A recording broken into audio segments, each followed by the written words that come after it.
శ్రీమాత్రే నమః. నవంబర్ 4 వైకుంఠ చతుర్దశి.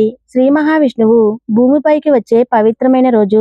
కార్తీక మాసంలో వచ్చే శుక్లపక్షం చతుర్దశి నాడు వైకుంఠ చతుర్థిని జరుపుకుంటారు. నవంబర్ 4వ తేదీన వైకుంఠ చతుర్థి వచ్చింది.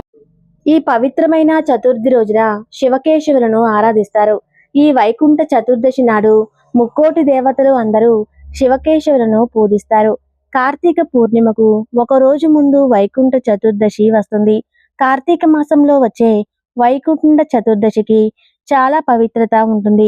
ఎందుకంటే ఈ చతుర్దశి రోజున శ్రీ మహావిష్ణువు వైకుంఠం నుండి భూమిపైకి దిగివచ్చి కాశీకి వెళ్ళి కాశీలో ఉన్న కాశీ విశ్వనాథుని ధ్యానించిన రోజే వైకుంఠ ఏకాదశి.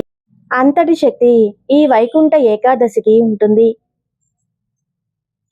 కాబట్టి వైకుంఠ చతుర్దశి నాడు శివకేశవుల అనుగ్రహాన్ని సులభంగా పొందాలంటే ఇంట్లో తప్పకుండా పూజ చేసుకోండి.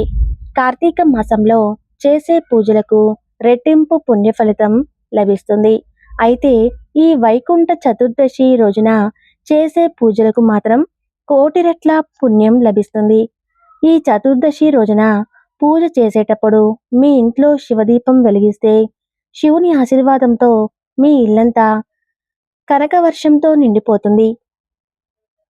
మీ ఇంటికున్న కష్టాలన్నీ తొలగిపోయి మీ కుటుంబానికి అష్ట ఐశ్వర్యాలు కలుగుతాయి.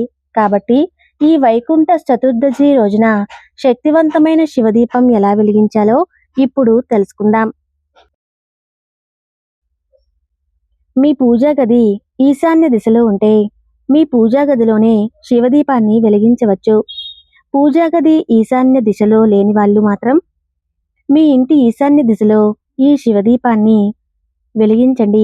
స్త్రీలు ఉదయాన్నే తలస్నానం చేసి ఇల్లంతా శుభ్రం చేసుకుని ఇంటి గడపలకు పసుపు రాసి కుంకుమ బొట్లు పెట్టుకోవాలి. శివదీపం వెలిగించాలంటే మీ ఇంటి ఈశాన్య దిశలోనే వెలిగించాలి. కాబట్టి మీ ఇంటి ఈశాన్య దిశలో అష్టదళ ముగ్గు వేసి ముగ్గు పైన పసుపు కుంకుమలు వేసి ముగ్గు పైన ఒక ఇత్తడి పళ్ళెం పెట్టండి.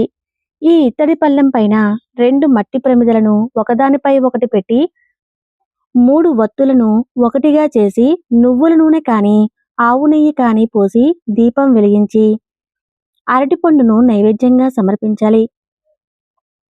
ఈశాన్య దిశలో వెలిగించే ఈ శక్తివంతమైన దీపాన్ని శివదీపం అని అంటారు. ఈ శివదీపం వెలిగించగానే దీపానికి నమస్కారం చేసి ఓం హం ఈశానాయ నమః అనే మంత్రాన్ని 3 సార్లు జపించండి. ఈ వైకుంఠ చతుర్దశి నాడు శివుడిని మారేడు దళాలతో పూజిస్తే సర్వ సౌఖ్యాలు లభిస్తాయి. అలాగే గన్నేరు పూలతో కానీ నందివర్ధన పూలతో కానీ విష్ణుమూర్తిని పూజిస్తే విష్ణు సంపూర్ణ అనుగ్రహం కలుగుతుంది. వైకుంఠ చతుర్దశి రోజున విష్ణు దేవునితో పాటు లక్ష్మీదేవి కూడా భూమిపైకి వస్తుంది. కాబట్టి వైకుంఠ చతుర్దశి సాయంత్రం సమయంలో ఇంటి ముందు 2 దీపాలు వెలిగించి మీ ప్రధాన ఇంటి తలుపు మూసి ఉంచకుండా మెయిన్ డోర్ను కాసేపు తెరిచి ఉంచితే దీపం వెలుతురుకు లక్ష్మీదేవి ఆకర్షించి మీ ఇంట్లోకి వెంటనే అడుగు పెడుతుంది. లక్ష్మీదేవి ఉన్న ఇల్లు కనక వర్షంతో నిండిపోతుంది. విష్ణువుకు ప్రీతికరమైన తులసిని పూజిస్తే మీ ఇంటికి అఖండ రాజయోగం లభిస్తుంది. కాబట్టి ఈ వైకుంఠ చతుర్దశి నాడు తులసి కోట ముందు దీపం వెలిగించి తులసికి ప్రదక్షిణాలు చేస్తే కోరిన కోరికలు నెరవేరడంతో పాటు సిరి సంపదలు వరిస్తాయి. మీ ఇంటి ధనాదాయం బాగా పెరగాలంటే ఈ వైకుంఠ చతుర్దశి నాడు మీ ఇంట్లో ఉన్న ప్రతి మూలలో తులసి నీళ్లను చిలకరించండి. ఇలా చేస్తే మీ ఇంటిపై మహాలక్ష్మి అనుగ్రహం ఉంటుంది. కుంకుమకు దేవతల శక్తి ఉంటుంది. కాబట్టి ఈ చతుర్దశి రోజున ఎవరైతే దేవుణ్ణి కుంకుమను పెట్టుకుంటారో అలాంటి వారికి ముక్కోటి దేవతల ఆశీర్వాదం తప్పకుండా లభిస్తుంది. డబ్బు సమస్యలతో బాధపడేవారు ఈ చతుర్దశి నాడు మీ ఇంటి ప్రధాన ద్వారం పైన కుంకుమతో ఓం అని రాయండి. లక్ష్మీదేవి అనుగ్రహంతో డబ్బు సమస్యలన్నీ తీరిపోతాయి. అలాగే కుంకుమను సుమంగళి స్త్రీలకు దానం చేస్తే మీ ఇంటికున్న వాస్తు దోషాలు తొలగిపోతాయి. ఈ వైకుంఠ చతుర్థి రోజున తామర పువ్వులతో విష్ణువును పూజించిన కుటుంబానికి స్వర్గప్రాప్తి పొందుతారని నమ్మకం. సాయంత్రం 6 దాటిన తర్వాత ఇంటిని తుడవకూడదు. ఇలా చేయటం వల్ల ఐశ్వర్యానికి దేవత అయిన లక్ష్మీదేవి ఆగ్రహానికి గురవుతుంది. ఇలాంటి ఇళ్లల్లో సంపద కొరత ఏర్పడుతుంది. కాబట్టి సాయంత్రం సమయంలో చీపురుతో ఇంటిని ఊడిస్తే మీ ఇంట్లో సంతోషంతో సహా లక్ష్మీదేవి కూడా బయటకు వెళ్ళిపోతుంది. కాబట్టి తెలిసి తెలియక కూడా సాయంత్రం ఇంటిని ఊడవకండి. అన్నిటికన్నా ముఖ్యంగా ఈ వైకుంఠ చతుర్దశి రోజున రాత్రి సమయంలో అమృత గడియల్లో లక్ష్మీదేవికి ఎంతో ఇష్టమైన కల్లుప్పును తీసుకుని రాత్రులు 9 తర్వాత ఉప్పును చిన్న పొట్లాలుగా కట్టి మీ ఇంట్లో ఉన్న అన్ని గదుల్లో ఉంచాలి. తెల్లవారిన తర్వాత స్త్రీలు ఎవరితోనూ మాట్లాడకుండా ఆ ఉప్పును తీసి పడేయాలి. వైకుంఠ చతుర్దశి రోజున ఈ పరిహారం చేస్తే మీ ఇంట్లో లక్ష్మీదేవి తిష్ట వేసుకుని కూర్చుంటుంది. తమలపాకులు ధనలక్ష్మిని ఆకర్షిస్తాయి. కాబట్టి ఈ వైకుంఠ చతుర్దశి రోజున 11 తమలపాకులను తీసుకుని వాటిపైన కుంకుమ బొట్లు పెట్టి ఆ తమలపాకులను మాలలాగా కట్టి మీ ఇంటి గుమ్మం ముందు పెట్టండి. ఈ చతుర్దశి రోజున ఇలా చేస్తే మీ ఇంట్లోకి లక్ష్మీదేవి అడుగు పెడుతుంది. డబ్బు సమస్యలు లేకుండా జీవితాంతం సుఖ సంతోషాలతో జీవిస్తారు.